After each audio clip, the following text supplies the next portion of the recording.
அல்லாஹ்வுடைய தூதருடைய சபைக்கு ஒரு மனிதர் வருகிறார். அவருடைய ஆடை கிழிந்திருக்கிறது. ரசூலுல்லாஹி ஸல்லல்லாஹு அலைஹி வஸல்லம் கேட்டார்கள், தோழரே உனக்கு செல்வம் இல்லையா? அவர் சொன்னார், அல்லாஹ்வுடைய தூதரே, அல்லாஹ் எனக்கு எல்லா செல்வங்களையும் கொடுத்திருக்கிறான். ஒட்டகத்தை கொடுத்திருக்கிறான், குதிரைகளை கொடுத்திருக்கிறான். இப்படி அவருடைய செல்வங்களை அந்த தோழர் எண்ணுகிறார். அல்லாஹ்வுடைய தூதர் ஸல்லல்லாஹு அலைஹி வஸல்லம் சொன்னார்கள், தோழரே, அல்லாஹ் உனக்கு செல்வத்தை கொடுத்திருந்தால் அவனுடைய அருளை உங்களுடைய தோற்றம் வாயிலாக நீங்கள் வெளிப்படுத்த வேண்டாமா? சுப்ஹானல்லாஹ்.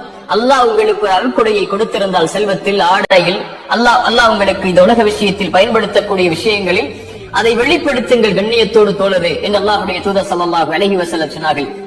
அல்லாஹ்வுடைய தூதர் மேலும் சொன்னார்கள், அல்லாஹ் நேசிக்கிறான், அல்லாஹ் விரும்புகிறான் அல்லாஹ்வுடைய அருட்கொடைகளை வெளிப்படுத்தக்கூடிய மக்களை. வஅம்மா பிநிஅமதி ரப்பிக ஃபஹத்திஸ்.